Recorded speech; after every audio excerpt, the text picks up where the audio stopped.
doing? Good. I'm gonna kidnap you. All right. Come on, let's go. Get in my car. I'm gonna have a quick drive around.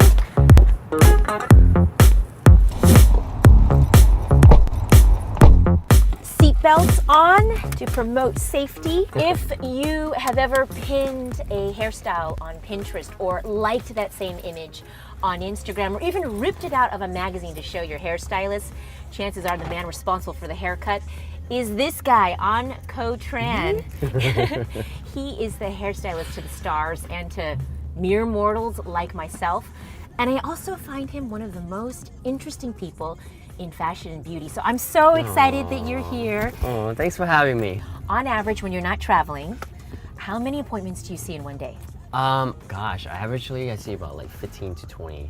Sometimes the most I've ever seen was 36. Is that a lot in this business? It is kind of. I mean, because I love efficiency because I like to run on time. I like to have, you know, a system, because if you don't have a system, creativity is just everywhere.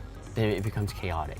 So I like control chaotic. I don't want you to be humble. Let's name drop here, guys. Who are some names that you've done hair for? Anne Hathaway, she's a wonderful person, and Chloe Moretz. I mean, I have ranges. I have some people from like at the beginning of the career into like the A-list, and I love that because it gives me a sense of like investment in a person who is like new or like someone who's like been in the business for a while. Did you have a big break moment? I think the pixie was the big thing for me when I cut Jennifer Goodwin's hair off, and that was cool. And then from that point, it was just like, he's known as short hair. I'm like, I just don't do all short. I do everything, you know, but yeah, and that's fine. It's good to be known for something. Do you cut men's hair as well? I prefer women because it's more fun. Yeah, There's yeah. more things to do. You can curl the hair. Guys, you can't really curl the hair.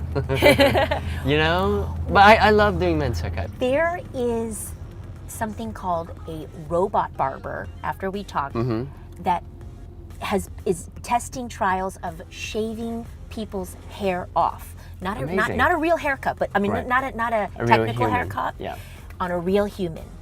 Does that idea threaten you? No. And I think that's great because I find the same thing about like doing men's haircut. I'm like, why don't you just go to a barber shop? They could do it better, quicker, cheaper, you know? And it's just so much easier and quicker. You go in and out. Unless that artificial intelligence is fed all that stuff. One day, but I'll be dead on. Talk to me about Paris Fashion Week. You just came back from a whirlwind trip. What was the most fun thing that you did there? That trip was such a magical trip because I got to work with a good friend of mine who is a major fashion blogger. Who's that? Girl, Ami Song, Song of Style. I love Ame. Hi Ame, if you're watching. Hi Ami. I want to work with people like that. I want to work with people who inspires me.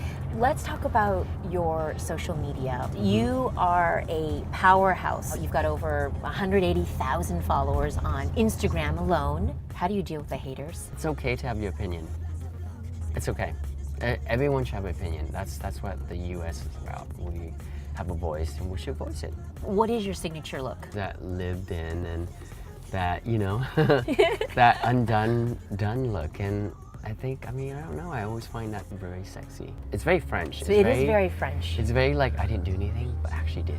Level with me. Yeah. Have you ever fucked up on a haircut? Of course. I want to talk about something near and dear to my heart. You have mad style. I have admired that for a long time. It's so simple. What's your favorite piece in your wardrobe? Right now? Right now.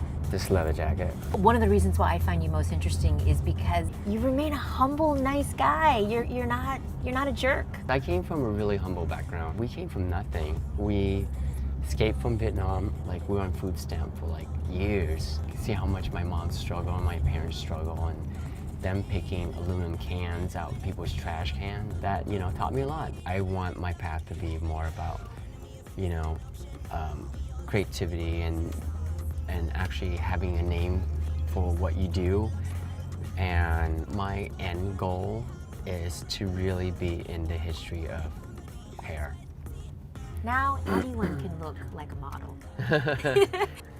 Final note, okay. Right now there's probably a budding hairstylist that wants to enter into the next level, what is your advice to her or him? Be consistent, being true to yourself. Don't let fame get the best out of you. If you in it for fame, in it for the money, then I wouldn't take my path. Thank you, An. You're so welcome. Pleasure. It was fun.